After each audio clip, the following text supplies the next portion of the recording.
إن الحمد لله نحمده ونستعينه ونستغفره ونعوذ بالله من شرور أنفسنا من سيئات أعمالنا من يهده الله فلا مضل له ومن يضلله فلا هادي له وأشهد أن لا إله إلا الله وأشهد أن محمدًا عبده ورسوله يا أيها الذين آمنوا اتقوا الله حق تقاته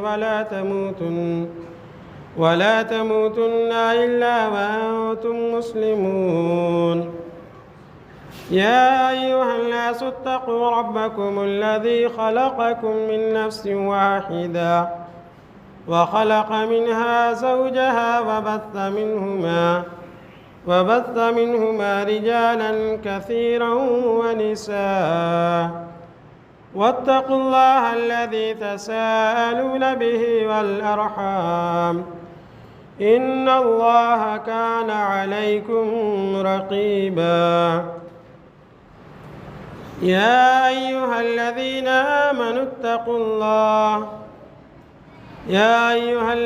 آمنوا اتقوا الله وقولوا قولا سديدا يصلح لكم أعمالكم ويغفر لكم ذنوبكم ومن يطع الله ورسوله فقد فاز فوزا عظيما أما بعد فإن خير الحديث كتاب الله وخير الهدي هدي محمد صلى الله عليه وسلم وشر الأمور محدثاتها وكل محدثة بدعة وكل بدعة ضلالة وكل ضلالة في النار.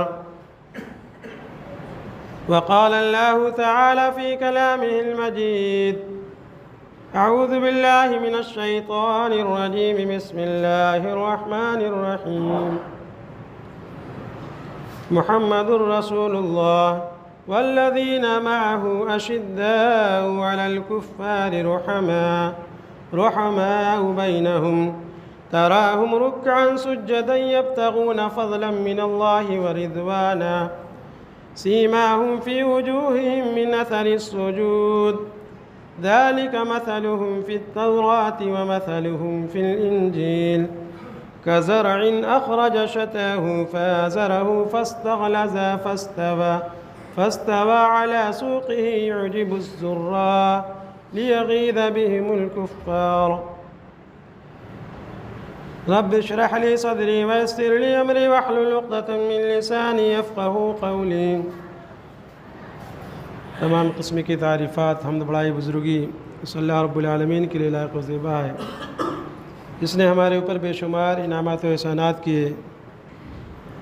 بعدہ درود و سلام نازل ہو تمام انبیاء کرام پر، خاص طور سے آخری نبی جناب محمد رسول اللہ صلی اللہ علیہ وسلم پر۔ محترم حاضرین جمعہ، دینی ملی بھائیوں، خواتین اسلام، عزیز بچوں، ماہ محرم جو کہ اسلامی سال کا پہلا مہینہ ہے، اس مہینے میں ہم داخل ہو گئے ہیں۔ ہمارے نئے سال کی شروعات ہو چکی ہے، لیکن مسلمان اس مہینے میں بہت زیادہ بدعت و خرافات کرتے ہیں۔ تو آج کی اس خطبہ جمعہ میں آپ لوگوں کے سامنے بیان کیا جائے گا کہ ماہ محرم کی شرعی حیثیت کیا ہے، اور موجودہ دور میں مسلمان اس مہینے میں کیا خرافات، کیا بدعات انجام دیتے ہیں۔ یعنی ایک دوسرا مفہوم اس کا یہ ہو سکتا ہے کہ اس مہینے میں ہمیں کیا کرنا چاہیے اور کیا نہیں کرنا چاہیے۔ سب سے پہلے ہم معلوم کرتے ہیں کہ اس مہینے کی شرعی حیثیت کیا ہے، یعنی اس مہینے میں کیا کرنا چاہیے۔ تو یہ مہینہ محرم الحرام کا مہینہ حرمت والے مہینوں میں سے ایک مہینہ ہے۔ اللہ رب العالمین نے قرآن کریم میں فرمایا: ان عدۃ الشہور عند اللہ 12 شہرا فی کتاب اللہ یوم خلق السماوات والارض منها 4 حرم ذلك الدین القیم فلا تظلموا انفسکم ولا تظلموا فیہن انفسکم۔ اللہ رب العالمین نے فرمایا کہ بے شک مہینوں کی تعداد اللہ تعالیٰ کی کتاب میں لوح محفوظ میں 12 ہے۔ جس دن سے اللہ رب العالمین نے زمین و آسمان کو پیدا کیا اس دن سے مہینوں کی تعداد 12 اللہ رب العالمین نے مقرر کی۔ منہا اربعۃ حرم، انہی 12 مہینوں میں سے 4 مہینے حرمت والے مہینے ہیں۔ اللہ تعالیٰ فرما رہا ہے ذالک الدین القیم، یہی سیدھا دین ہے۔ فلا تظلموا فیہن انفسکم، تو ان ایام میں ان مہینوں میں تم اپنے نفس پر ظلم مت کرو۔ تو یہ 4 مہینے کون سے ہیں؟ قرآن کریم کی سورہ توبہ کی اس آیت میں اللہ رب العالمین نے ان مہینوں کی تعین نہیں فرمائی، بلکہ اللہ تعالیٰ نے فرمایا کہ ابتدائے آفرینش سے لے کر کے آج تک قیامت تک مہینوں کی تعداد 12 ہے، اور ان 12 مہینوں میں سے 4 مہینے حرمت والے ہیں۔ صحیح بخاری کی حدیث ہے جس میں 4 مہینوں کی تعین کی گئی ہے اور بتایا گیا ہے کہ وہ 4 مہینے کون سے ہیں۔ 3 مہینے ایسے ہیں جو لگاتار آتے ہیں، ذوالقعدہ، ذوالحجہ، محرم، یہ مہینے لگاتار آتے ہیں، اور چوتھا مہینہ رجب کا مہینہ ہے جو جمادی الثانی اور شعبان کے درمیان میں آتا ہے۔ تو صحیح بخاری میں اس کی تعین کر دی گئی ہے کہ یہ 4 مہینے کون سے ہیں۔ تو ان مہینوں کی تعظیم زمانے جاہلیت سے لوگ کرتے چلے آ رہے ہیں۔ اسلام میں بھی اللہ رب العالمین نے حکم دیا فلا تظلموا فیہن انفسکم، ان مہینوں میں تم اپنے آپ پر، اپنے نفسوں پر ظلم نہ کرو۔ اللہ رب العالمین نے فرمایا یسألونک عن الشہر الحرام قتال فیہ قل قتال فیہ کبیر، لوگ آپ سے حرمت والے مہینوں میں قتال کے بارے میں پوچھتے ہیں، لڑائی کے بارے میں پوچھتے ہیں۔ قل قتال فیہ کبیر، تو اے نبی آپ کہہ دیجئے کہ ان مہینوں میں جنگ و جدال کرنا، لڑائی کرنا بہت بڑا گناہ ہے۔ یعنی اسلام نے بھی اس کی حرمت کو باقی رکھا اور کہا کہ ان مہینوں کی تعظیم بجا لانا چاہیے، ان مہینوں میں جنگ و جدال، لڑائی، لوٹ مار، اس طریقے سے دیگر گناہوں سے بچنا چاہیے۔ تو اس مہینے میں ہمیں چاہیے کہ اس مہینے کی تعظیم کریں اور اس میں گناہ سے بچیں، بدعات سے بچیں۔ لیکن افسوس ہوتا ہے کہ یہ حرمت والا مہینہ ہے، اس میں دیگر مہینوں کے مقابل میں اور زیادہ ہمیں گناہوں سے بچنے کا حکم دیا گیا ہے، لیکن اس مہینے میں لوگ اور زیادہ خرافات اور زیادہ گناہ کے کام کرتے ہیں۔ یہ ہماری امت کا، یہ ہمارا المیہ ہے، یہ امت محمدیہ کا المیہ ہے کہ اس مہینے میں لوگ اور زیادہ گناہ کے کام انجام دیتے ہیں، جبکہ ہمیں اس مہینے کی تعظیم کو بجا لاتے ہوئے اس میں گناہوں سے بچنا چاہیے، اچھے اعمال کرنے چاہیے۔ تو سب سے پہلے ہمیں جاننا چاہیے کہ یہ مہینہ حرمت والا مہینہ ہے۔ اسی طریقے سے یہ مہینہ ایسا مہینہ ہے جس سے اسلامی سال کی ابتدا ہوتی ہے، اسلامی سال کی شروعات ہوتی ہے، تو دیکھا جائے تو ہمارے لیے خوشی کا مہینہ ہے۔ لیکن جیسے یہ مہینہ شروع ہوتا ہے لوگ ماتمی لباس پہن لیتے ہیں اور یہ باور کرایا جاتا ہے کہ یہ مہینہ غم کا مہینہ ہے، سوگ کا مہینہ ہے، ماتم کا مہینہ ہے۔ مہینے کے آتے ہی ماتم کرنا شروع کر دیتے ہیں، مہینے کے آتے ہی لوگ کربلا کے واقعات کو افسانوی انداز میں بیان کرتے ہیں، ایسی ایسی روایتیں، بے سر و پیر کی روایتیں بیان کرتے ہیں، اور اس میں بہت زیادہ مبالغہ آرائی سے کام لیا جاتا ہے۔ تو یہ خرافات ہے جو اس مہینے میں انجام دیے جاتے ہیں، جبکہ یہ مہینے کی شروعات، اس سے اسلامی سال کی شروعات ہوئی۔ ابو موسیٰ اشعری رضی اللہ عنہ یمن کے گورنر تھے، ان کے پاس عمر بن خطاب رضی اللہ عنہ کے خطوط آیا کرتے تھے، اس میں کوئی تاریخ نہیں ہوتی تھی جس سے پتہ لگایا جا سکے کہ یہ خط کب آیا ہے۔ تو اسی لیے عمر بن خطاب رضی اللہ عنہ کی توجہ انہوں نے اس جانب مبذول کرائی کہ مسلمانوں کا بھی کوئی سال ہونا چاہیے، مسلمانوں کی بھی کوئی تاریخ ہونی چاہیے، تاکہ پتہ چلے کہ یہ خط کب آیا ہے اور یہ پرانا ہے یا نیا ہے۔ اس سے ایک پتہ چلے گا، تاریخ کی تعین ہوگی۔ چنانچہ عمر بن خطاب رضی اللہ عنہ نے صحابہ کرام سے مشورہ کیا، میٹنگ بلائی، مشورہ کیا، اور اس میں مختلف رائے پاس ہوئی کہ اسلامی سال کی بنیاد کس پر رکھی جائے، کس سے اسلامی سال کی شروعات کی جائے۔ کچھ لوگوں نے کہا کہ غزوہ بدر، کچھ لوگوں نے کہا کہ نبی صلی اللہ علیہ وسلم کی پیدائش، کچھ لوگوں نے کہا ہجرت، تو ہجرت والے واقعے کو بنیاد بنا کر کے اسلامی سال کی ابتدا کی گئی، کیونکہ ہجرت تاریخ کا ایک اہم واقعہ ہے۔ یہ سکھاتا ہے کہ صحابہ کرام نے کس طریقے سے قربانیاں پیش کی ہیں، اپنا مال، اپنا گھر بار، سب کچھ اللہ تعالیٰ کے لیے چھوڑ دیا اسلام کی خاطر۔ تو اس طریقے سے مسلمانوں کو بھی صحابہ کرام کی قربانیوں کو سراہنا چاہیے، ان قربانیوں کو یاد کرنا چاہیے ہمیشہ، اور ان کے نقش قدم پر چلنا چاہیے۔ اسی لیے ہجرت کے واقعے کو بنیاد بنایا گیا۔ تو اسی مہینے سے شروعات کی گئی، محرم کے مہینے سے۔ یہ عمر رضی اللہ عنہ نے اس سن کو جاری کیا تھا، لیکن اس کی بنیاد جو بنائی گئی ہجرت کے واقعے کو بنیاد بنائی گئی۔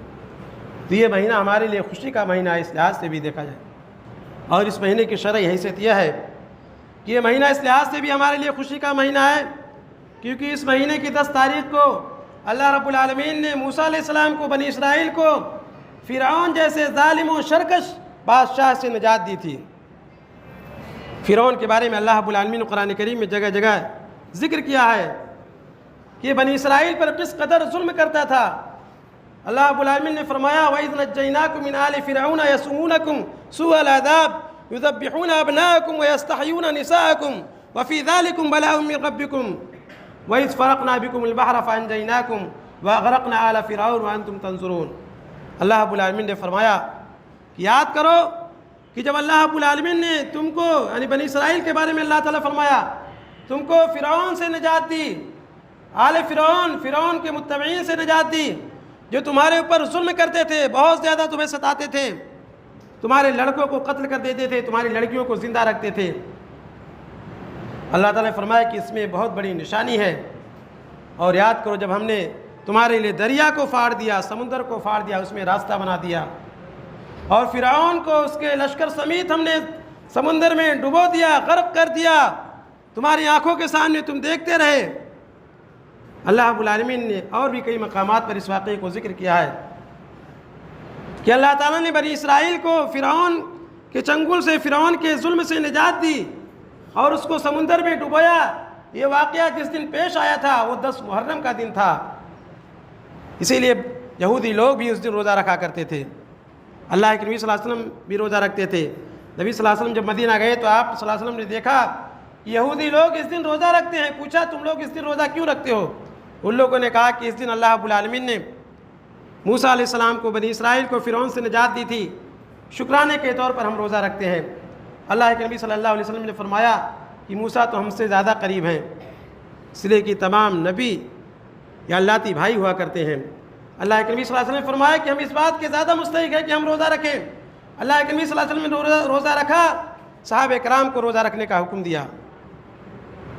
تو اس سے کیا پتہ چلتا ہے کہ اس مہینے میں ہمیں روزہ رکھنا چاہیے، عاشورہ کا روزہ۔ اور یہودیوں کی مخالفت کرنے کے لیے اللہ کے نبی صلی اللہ علیہ وسلم نے فرمایا اگر میں آئندہ سال زندہ رہا تو میں اس کے ساتھ ساتھ 9 محرم کا بھی روزہ رکھوں گا، یعنی 9 اور 10 کا بھی روزہ رکھنا چاہیے، 2 دن کا روزہ رکھنا چاہیے۔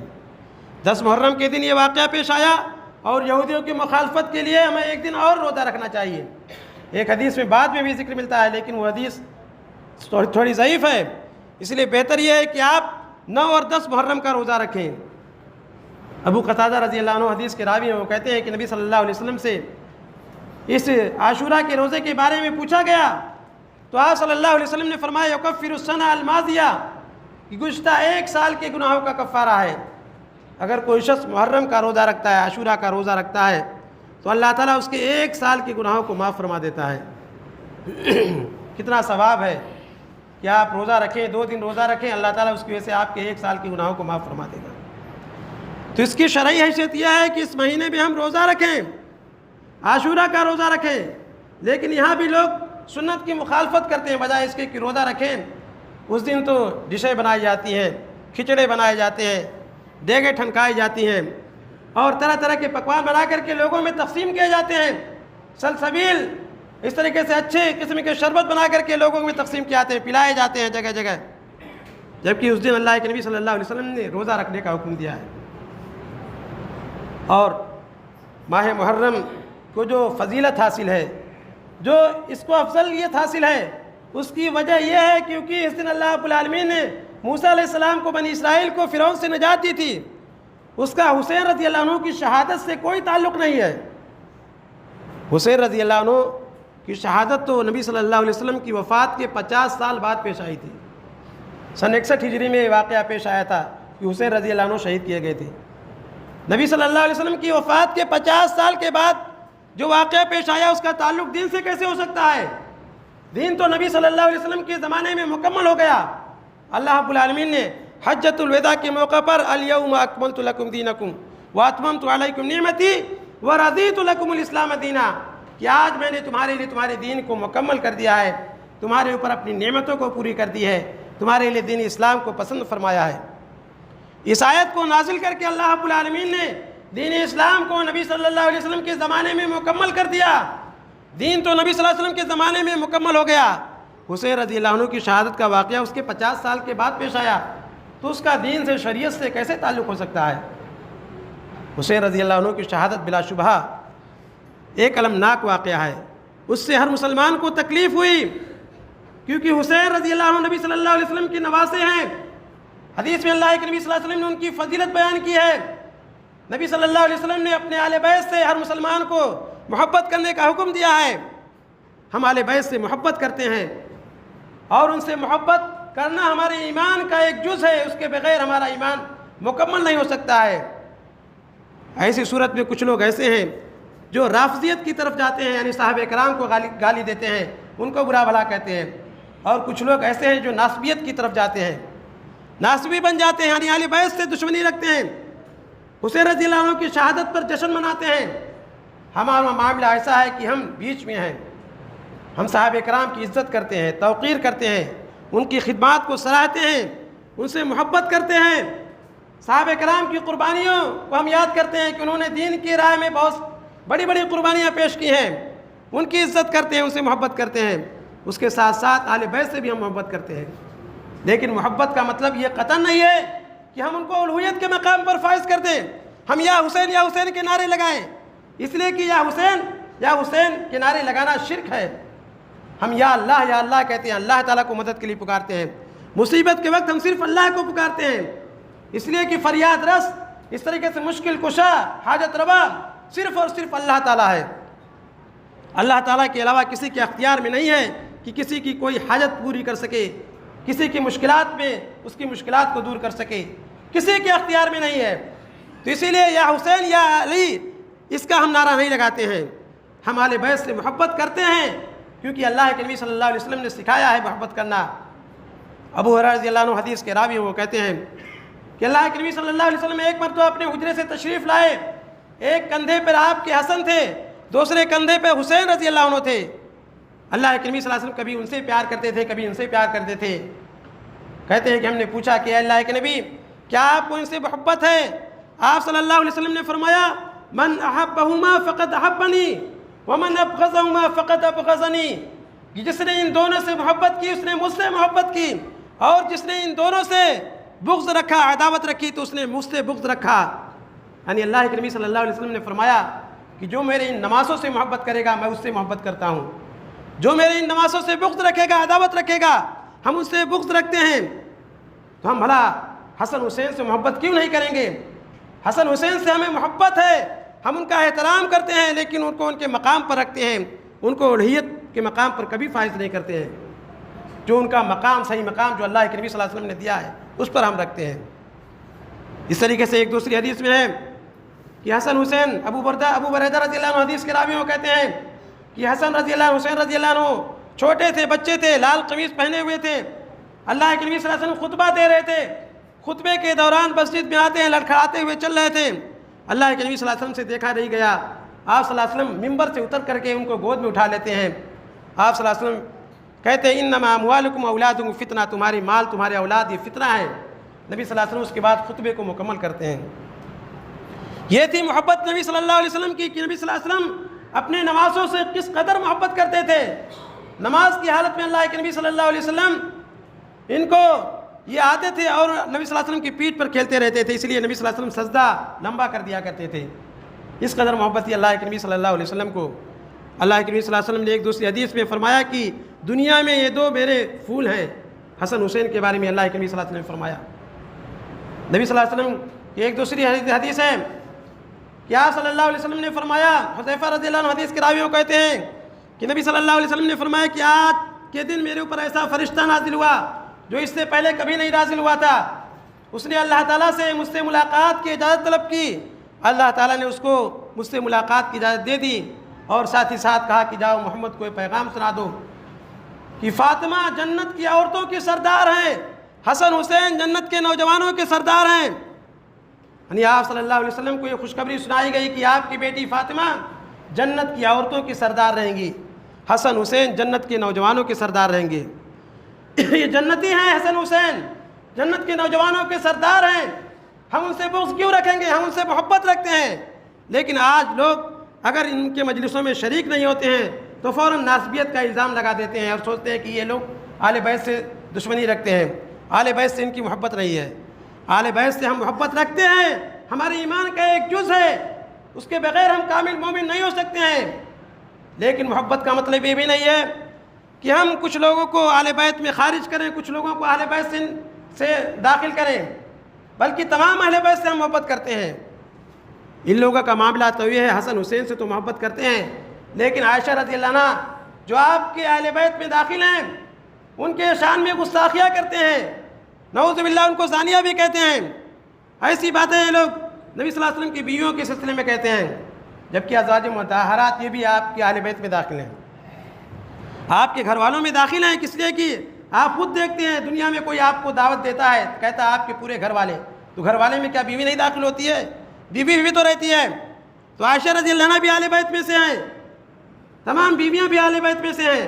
ہم سب کا احترام کرتے ہیں، ہم سب کو ان کے مقام پر رکھتے ہیں، ان سے محبت کرتے ہیں۔ تو حسین رضی اللہ عنہ کی شہادت کا واقعہ بلا شبہ ایک المناک واقعہ ہے، اس سے ہر مسلمان کو تکلیف ہوتی ہے، لیکن اس کا یہ مطلب نہیں ہے کہ ہم نوحہ و ماتم کریں، اپنے گریبان کو چاک کریں، بلکہ ہمارا طریقہ یہ ہونا چاہیے کہ وبشر الصابرین الذین اذا اصابتهم مصیبہ قالوا انا للہ و انا الیہ راجعون، کہ صبر کریں، انا للہ و انا الیہ راجعون کہیں، اور جب صبر کریں گے تو اس صورت میں اللہ رب العالمین کی بشارت ہمارے لیے ہے، اللہ تعالیٰ اس پر اجر دے گا۔ اس لیے کہ اسلام میں صرف یہی شہادت نہیں ہے، اسلام میں اس سے بڑی بڑی شہادتیں ہوئی ہیں، بلکہ آپ تاریخ کو جب کھنگالیں گے، تاریخ پر ورق کے اوراق پر نظر دوڑائیں گے تو اسلام کی پوری تاریخ شہادتوں سے بھری پڑی ہے۔ حسین رضی اللہ عنہ سے بڑے بڑے صحابہ کرام، ان سے زیادہ افضل صحابہ کرام شہید ہو گئے تھے۔ دیکھیے ذرا غور کیجئے، خلفائے راشدین میں سے 3 خلفاء ایسے ہیں جن کو شہادت نصیب ہوئی تھی۔ ابو بکر صدیق رضی اللہ عنہ فطری موت، یعنی فطری طور پر ان کا انتقال ہوا تھا۔ اس کے علاوہ عمر رضی اللہ عنہ شہید ہوئے تھے جب وہ نماز پڑھانے کے لیے مصلی کی طرف بڑھتے ہیں، ابو لولو اپنے کپڑے میں خنجر چھپائے ہوئے تھا، جیسے اللہ اکبر کہتے ہیں خنجر سے حملہ کر دیتا ہے، کئی بار کرتا ہے۔ عمر رضی اللہ عنہ شدید زخمی ہو جاتے ہیں، اسی زخم سے ان کا انتقال ہو جاتا ہے، ان کو شہادت کی موت نصیب ہوتی ہے۔ پھر اس کے بعد عثمان رضی اللہ عنہ جب خلیفہ بنائے جاتے ہیں، عثمان رضی اللہ عنہ کی شہادت کس قدر المناک ہے، کس قدر دردناک شہادت ہے۔ آج لوگ کربلا کے واقعات کو افسانوی انداز میں بتاتے ہیں، نمک مرچی لگا کر کے خوب بڑھا چڑھا کر کے پیش کرتے ہیں، جبکہ ایسا کچھ نہیں ہے۔ یہ معمولی جنگ تھی، ایک طرف پورا لشکر تھا، ایک طرف صرف چند لوگ تھے، 1-2 گھنٹے میں معاملہ تمام ہو گیا تھا، لڑائی ختم ہو گئی تھی، لیکن کہتے ہیں کہ 40 دن اتنا دن پیاسا رکھا، یہ سب مبالغہ ہے۔ حسین رضی اللہ عنہ کی شہادت کو پڑھیے کہ 40 دن تک ان کو بھوکا پیاسا رکھا گیا تھا، حسین رضی اللہ عنہ کو ان کے گھر میں محصور کر دیا گیا تھا، عثمان رضی اللہ عنہ کو ان کے گھر میں محصور کر دیا گیا تھا، عثمان رضی اللہ عنہ کو 40 دن تک بھوکا پیاسا رکھا گیا تھا۔ عثمان رضی اللہ عنہ نے جس مسجد کے لیے چندہ دیا تھا، جس مسجد کی توسیع کے لیے چندہ دیا تھا، اس مسجد میں نماز پڑھنے کی اجازت بھی نہیں تھی، اس مسجد میں، مسجد نبی میں نماز پڑھانے کے لیے بھی نہیں جا سکتے تھے، بلوائیوں نے ان کے گھر کو پورا گھیر لیا تھا۔ جس کنویں کو خرید کر کے عثمان رضی اللہ عنہ نے وقف کیا تھا، عثمان رضی اللہ عنہ نے جس کنویں کے پانی کو فری میں تمام لوگوں کے درمیان تقسیم کر دیا تھا کہ ہر کوئی شخص اپنی پیاس کو بجھائے، اسی کنویں سے پانی پینے سے منع کر دیا گیا تھا۔ عثمان رضی اللہ عنہ کو بھوکا رکھا گیا، پیاسا رکھا گیا، 40 دن تک اس طریقے سے بھوکے پیاسے رہے۔ آخری وقت میں نوبت یہاں تک آئی تھی کہ صرف نیت سے سحری کرتے تھے، نیت سے افطار کرتے تھے، ان کے پاس سحری افطار کرنے کے لیے بھی کچھ نہیں بچا تھا، پانی تک میسر نہیں تھا۔ ایسی دردناک شہادت تھی عثمان رضی اللہ عنہ کی۔ لیکن کیا اللہ کے نبی صلی اللہ علیہ وسلم کے صحابہ کرام نے عثمان رضی اللہ عنہ کی شہادت پر نوحہ و ماتم کی مجلس منعقد کی؟ یقیناً نہیں کی۔ اللہ کے نبی صلی اللہ علیہ وسلم کے زمانے میں بھی بہت سارے صحابہ کرام شہید ہوئے۔ نبی صلی اللہ علیہ وسلم کے چچا جو بہت آپ کے ہر دل عزیز تھے، بہت چہیتے تھے، اللہ کے نبی صلی اللہ علیہ وسلم جن کے بارے میں فرمایا کہ میرے باپ کی طرح ہے، سید الشہداء کو جن کا لقب دیا گیا، وہی حمزہ رضی اللہ عنہ غزوہ احد میں شہید ہو جاتے ہیں۔ لیکن اللہ کے نبی صلی اللہ علیہ وسلم نے کیا ان کی شہادت پر کوئی ماتمی مجلس منعقد کی؟ کیا کوئی ایسا ثبوت ملتا ہے؟ اگر اسلام میں ماتم منانا جائز ہوتا، اگر اسلام میں نوحہ کرنا جائز ہوتا، ایسی کوئی مجلس منعقد کرنا جائز ہوتا، تو اللہ کے نبی صلی اللہ علیہ وسلم بھی حمزہ رضی اللہ عنہ کی شہادت پر ماتمی مجلس منعقد کرتے۔ لوگ حسین رضی اللہ عنہ کی شہادت پر ماتم مناتے ہیں، ذرا دیکھیے کہ ان کے باپ ان سے زیادہ افضل تھے۔ علی رضی اللہ عنہ وہ بھی شہید ہو جاتے ہیں۔ علی رضی اللہ عنہ جب نماز پڑھانے کے لیے مسجد میں داخل ہوتے ہیں، عبد الرحمن بن ملجم یہ زہر میں چبھی ہوئی تلوار لیے کھڑا رہتا ہے، جیسے داخل ہوتے ہیں جیسے حملہ کر دیتا ہے تلوار سے، اور یہ زخم اتنا گہرا تھا کہ اسی وجہ سے علی رضی اللہ عنہ بھی شہید ہو جاتے ہیں۔ کیا علی رضی اللہ عنہ کی شہادت کے بعد صحابہ کرام نے کوئی ماتمی مجلس منعقد کی؟ کہیں اس کا ثبوت نہیں ملتا ہے۔ اسلام میں کتنی شہادتیں ہوئی تھیں۔ غزوہ بدر میں 14 مسلمان شہید ہوئے تھے، غزوہ احد میں 70 مسلمان شہید ہوئے تھے۔ کتنے سارے مسلمان، کتنے سارے صحابہ کرام شہید ہوئے تھے۔ کیا اللہ کے نبی صلی اللہ علیہ وسلم نے بدر کے شہداء کے لیے کوئی ماتمی مجلس منعقد کی تھی؟ کیا احد کے شہداء کے لیے اللہ کے نبی صلی اللہ علیہ وسلم نے کوئی ماتمی مجلس منعقد کی تھی؟ کیا نوحہ ماتم کیا تھا؟ یقیناً نہیں کیا، کیونکہ اسلام میں اس کی کوئی گنجائش ہے ہی نہیں۔ اللہ کے نبی صلی اللہ علیہ وسلم نے فرمایا لیس منا من ضرب الخدود وشق الجیوب ودعا بدعوی الجاہلیہ، وہ شخص ہم میں سے ہے ہی نہیں جو اپنے رخسار پر تھپڑ مارے، جو اپنے گریبان کو چاک کرے، جو جاہلیت کی بین بولے، نوحہ ماتم کرے۔ اللہ کے نبی صلی اللہ علیہ وسلم نے فرمایا کہ ہم میں سے ہے ہی نہیں، وہ مسلمان نہیں ہے جو نوحہ ماتم کرے۔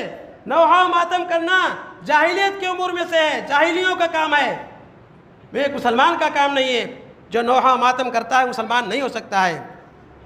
کسی بھی شخص کے انتقال پر زیادہ سے زیادہ کوئی شخص 3 دن تک سوگ منا سکتا ہے، 3 دن سے زیادہ سوگ نہیں منا سکتا ہے۔ اگر کوئی عورت ہے اس کے شوہر کا انتقال ہو جاتا ہے تو حدیث میں کہا گیا ہے کہ وہ 4 مہینہ 10 دن تک سوگ منائے گی۔ سوگ کا مطلب یہ ہے کہ زیب و زینت اختیار نہیں کرے گی، شوہر کے گھر کو لازم پکڑے گی، وہ بھی نوحہ ماتم نہیں کر سکتی ہے۔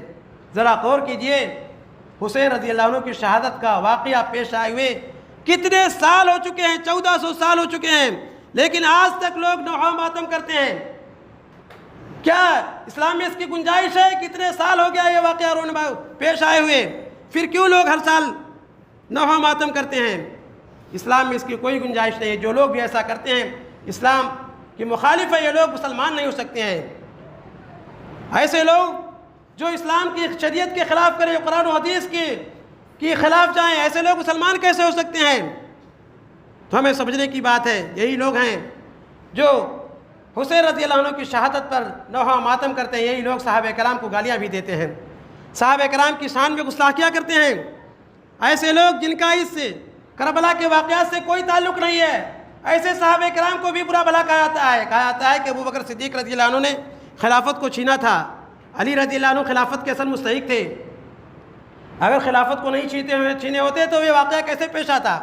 ایسی بات کہہ کر کے ابو بکر صدیق رضی اللہ عنہ کو بھی گالیاں دی جاتی ہیں۔ معاویہ رضی اللہ عنہ کو برا بھلا کہا جاتا ہے کہ انہوں نے یزید کو خلیفہ بنایا تھا، جبکہ صحابہ کرام کے مشورے سے انہوں نے یزید کو خلیفہ بنایا تھا۔ معاویہ رضی اللہ عنہ کاتب وحی ہیں، ان کی بہت زیادہ فضیلت ہے، لیکن ایسے ایسے صحابہ کرام کی شان میں گستاخیاں کی جاتی ہیں، جبکہ صحابہ کرام سے محبت کرنا ہمارے ایمان کا ایک جز ہے۔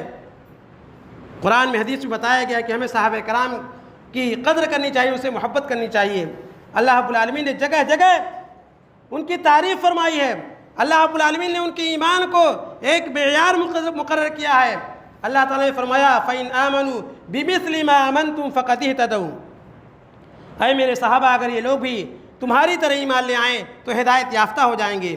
اللہ رب العالمین نے فرمایا کہ اگر تمہاری طرح یہ لوگ بھی ایمان لے آئیں تو ہدایت یافتہ ہو جائیں گے۔ صحابہ کرام کے ایمان کو اللہ رب العالمین نے ایک معیار متعین کیا ہے، ایک ترازو، کہ اگر ان کا ایمان تمہارے ایمان کی طرح ہو جائے تو کامیاب۔ ذرا سوچو ان صحابہ کرام کے بارے میں لوگ برا بھلا کہتے ہیں۔ قرآن کریم جن کی میں کئی مقامات پر جن کی تعریف کی گئی ہے، محمد رسول اللہ والذین معہ اشداء علی الکفار رحماء بینہم، اللہ رب العالمین نے فرمایا کہ محمد صلی اللہ علیہ وسلم اللہ کے رسول ہیں، اور جو ان کے ساتھی ہیں اشداء علی الکفار رحماء بینہم، کافروں کے لیے بہت زیادہ سخت ہیں، آپس میں بہت زیادہ رحم دل ہیں۔ تراہم رکعا سجدا یبتغون فضلا من اللہ ورضوانا، تم ان کو رکوع کرتے ہوئے سجدہ کرتے ہوئے دیکھو گے، اللہ تعالیٰ کے فضل اور اس کی خوشنودی کو تلاش کرتے ہوئے دیکھو گے۔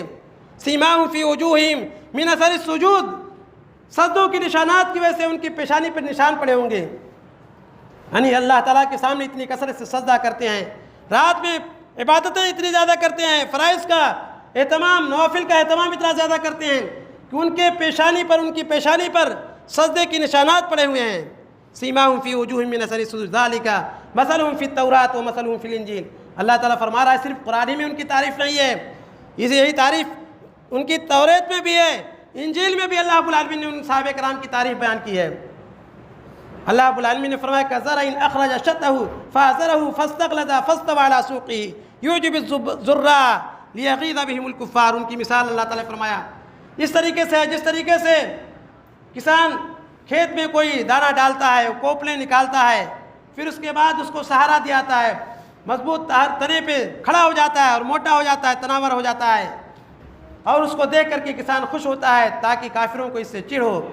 اللہ رب العالمین نے فرمایا کہ یہی مثال اسلام کی بھی ہے، صحابہ کرام کی یہی مثال ہے کہ صحابہ کرام ابتدائی اسلام میں بہت کمزور تھے، ابتدائی اسلام میں ان کی تعداد بہت کم تھی، لیکن دھیرے دھیرے بڑھتے چلے گئے اور اسلام مضبوط ہوتا گیا، جس طریقے سے تناور درخت ہوتا ہے اس طریقے سے اسلام مضبوط ہوتا گیا، پھیلتا گیا، پوری دنیا میں اسلام پھیل گیا۔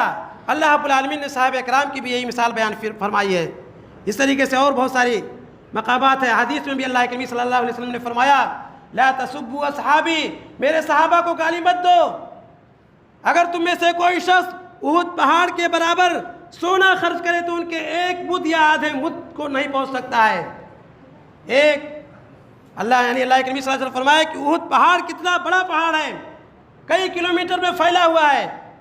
نبی صلی اللہ علیہ وسلم نے فرمایا کہ اگر تم میں سے کوئی شخص احد پہاڑ کے برابر جو نہیں، کوئی اناج نہیں، سونا خرچ کرے، سونا، تو ان کے ایک مد کو نہیں پہنچ سکتا ہے، ان کے آدھے مد کو نہیں پہنچ سکتا ہے، ایک چھٹاک کو نہیں پہنچ سکتا ہے۔ یہ صحابہ کرام کی قربانیوں کی اہمیت ہے۔ اللہ کریم صلی اللہ علیہ وسلم نے ان کی قربانیوں کو کس قدر سراہا ہے کہ ان کی قربانیاں کیسے مشکلات میں انہوں نے قربانیاں دی ہیں، اسی لیے اللہ کریم صلی اللہ علیہ وسلم نے ان کی تعریف فرمائی ہے۔ نبی صلی اللہ علیہ وسلم کی ایک دوسری حدیث ہے من سب اصحابی فعلیہ لعنت اللہ والملائکۃ والناس اجمعین، جس نے میری کسی صحابی کو گالی دی تو اس کے اوپر اللہ تعالیٰ کی لعنت ہے، اس کے اوپر فرشتوں کی لعنت ہے، اس کے اوپر تمام لوگوں کی لعنت ہے۔ جو کسی بھی صحابی کو گالی دیتا ہے، جتنے بھی صحابی ہیں، جتنے بھی صحابہ کرام، ان میں سے اگر کسی ایک کو بھی گالی دیتا ہے تو اس کے اوپر اللہ کی لعنت، فرشتوں کی لعنت، تمام لوگوں کی لعنت ہے۔ کتنی سخت وعید ہے۔ اور بھی بے شمار حدیثیں ہیں، قرآنی آیت ہے جو صحابہ کرام کے فضائل پر مشتمل ہے، لیکن وقت ختم ہو گیا ہے۔ کہنے کا مطلب یہ ہے کہ یہ ماہ محرم جس میں ہم داخل ہیں، اس کی شرعی حیثیت یہ ہے کہ آپ عاشورہ کا روزہ رکھیں، اس مہینے میں آپ گناہوں سے بچیں اور بدعت و خرافات سے بچیں، یعنی جو محرم کے نام پر جو خرافات کے آتے ہیں، سبیلیں لگائی جاتی ہیں، لوگ کہتے ہیں کہ پانی ہی تو پلا رہے ہیں، پانی پلانا کوئی معیوب بات نہیں ہے، بلا شبہ پانی پلائیے، آپ سال کے 12 مہینوں میں پانی پلائیے، لیکن صرف ماہ محرم میں کیوں سلسبیل لگاتے ہیں؟ اس کا مقصد کچھ ہے۔ آپ دیکھیے کوئی بھی کام کرے، نماز پڑھیں گے ظاہر سی بات ہے ثواب ہے، لیکن اگر کوئی شخص عصر کے بعد، فجر کے بعد نفلی نماز پڑھتا ہے تو اس کو گناہ ملے گا۔ وہ سوچے کہ میں نماز ہی تو پڑھ رہا ہوں، نماز ہی پڑھیں گے، لیکن اگر شریعت کے بتائے ہوئے طریقے کے خلاف کریں گے، آپ کا کوئی دوسرا مقصد ہوگا۔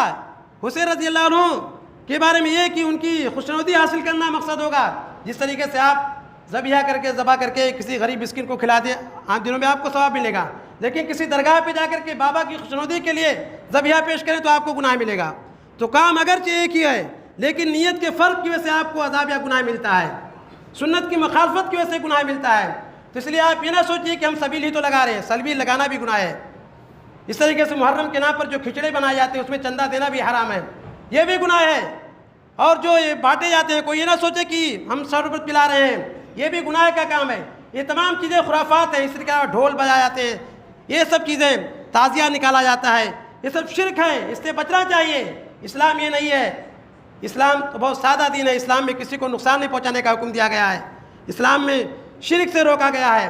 وقت نہیں ہے، اس لیے میں اپنی بات کو ختم کرتا ہوں۔ اللہ رب العالمین سے دعا ہے کہ اللہ تعالیٰ اس ماہ محرم میں ہمیں اللہ اور رسول کے بتائے ہوئے طریقے پر چلنے کی توفیق عطا فرمائے اور روزہ رکھنے کی توفیق عطا فرمائے، بدعت و خرافات سے بچائے۔ اللہ رب العالمین جو اس میں مسلمان جو رسوم و رواج کر رہے ہیں، جو بدعت و خرافات کر رہے ہیں، ان کو دین کی صحیح سمجھ عطا فرمائے، ان کو اس سے بچنے کی توفیق عطا فرمائے۔